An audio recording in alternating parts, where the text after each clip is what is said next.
Hi, welcome back to Waxing On Friday, and wrapping up the week as I like to with a great set of rock and roll to kind of kick you off into the weekend.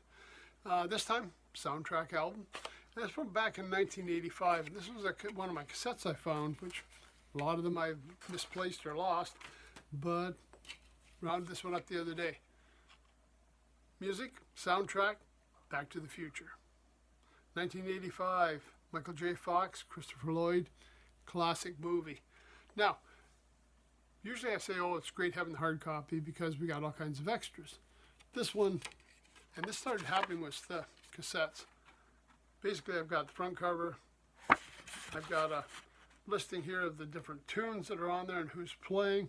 You would expect, I wonder what other great stuff we got came along with this. Nothing. Just empty, man. This happened occasionally. I mean, remember at this point in time, in the mid-'80s, we were trying to make music more mobile. We had gotten away from the albums. We hadn't quite got to cassettes yet. Or no, we just started cassettes. We hadn't got to CDs at this point. We had Walkmans. We had things like this. We could take it with us. So it was more about listening on the move than it was about sitting down, listening to the music, looking at the albums, reading what's there, you know, enjoying the photos, all the things that came with the albums. Now, I remember Jimmy Page talking about how much he loved the albums because it was so easy to read compared to trying to read the small print on the back of these. I mean, if you see how small this is in my hand, that print is getting tiny. I'm not even going to try and read the song listing here. I had to print it out so it was big enough I could read it. Anyways, CDs hadn't come along yet. Streaming was not even in the picture, not even on the horizon. Nobody even thought of it. This was our new style of music delivery. From the albums, we went to 8 tracks. 8 tracks, we went to something a little more portable, a little more compact we could take with us, and it was the cassette.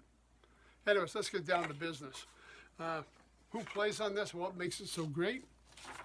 Huey Lewis and the News. They featured in a couple of tunes, and I'll tell you, I'm going to say what it was, 6-7 years ago, just before Huey came down and had to retire, just before they released their last, it was like an EP, we got a chance to see Huey Lewis in concert, and it was fabulous. It's probably one of the best concerts I have been to in a long, long time. He was just as exciting, just as vibrant. The tunes were excellent, just as much as he was in the 1980s. It was just fantastic.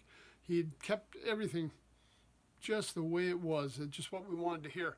And even the new album sounds great.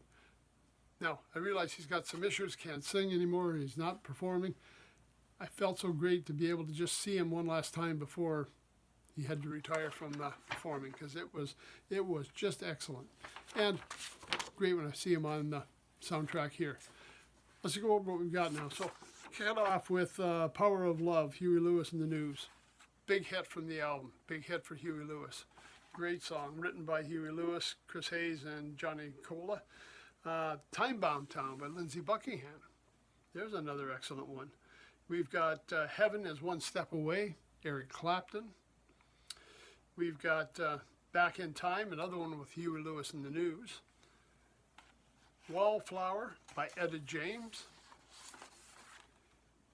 And we've got a few tunes by Alan Silvestri and the Out of Time Orchestra. So we've got some instrumentals they put in there as well.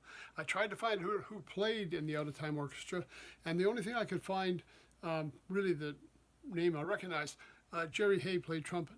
Now often when Jerry Hay got hired, he'd hired his Jerry Hay trumpet player, so he had other people with him. In the subsequent Back to the Futures, we had Jerry Hay on trumpet, Gary Grant, and Bob Finlay. And these guys kind of showed up. So they may have been on this one as well. I know when I looked it up, I've got a book that says, you know, Jazz on Film. They said includes Jerry Hay, but it didn't say exclusively Jerry Hay. So we could also be looking at Gary Grant and Bob Finlay on here. We've got a couple of tunes by Marvin Berry and the Starlighters, a fictional character they created. If you know the movie, Marvin Berry is the guy that phones up his brother Chuck to let him hear what Marty McFly's doing so he can hear the new style of music. Because at this point, Marty's doing Johnny Be Good. So, implying that, you know, this guy is what turned Chuck Berry onto this kind of music. But Marvin Berry does 2 songs here, Earth Angel and Night Train. They are fictional characters. It's actually a fellow by the name of Harry Waters Jr. that's doing the vocals for that. And in the end of the show, when Marty plays Johnny B. Good, it's really not Michael J. Fox singing. We're looking at Mark Campbell doing the vocals on that. But forget about that. Excellent movie. Enjoy it. Enjoy the music. Enjoy the movie. Some great artists on there. Etta James, Eric Clapton, Lindsey Buckingham, and Huey Lewis in the News. Great just to hear him back out playing. I think probably in another week or two, maybe we'll pull out, I've got a concert video as well. We may start doing some concert videos for you to kind of keep up with our Friday video themes. And Huey Lewis is one that certainly one I really enjoy because he was just great to see live. And it was just the perfect band, the perfect night. So that's it for today. Music. Back to the Future featuring Huey Lewis, Clapton, Buckingham, Etta James, some orchestra versions. It's a great way to kick off the weekend and some great music to get you through Saturday, Sunday. We'll see you again on Monday. Until then, everybody take care. Stay safe. Thanks for stopping by.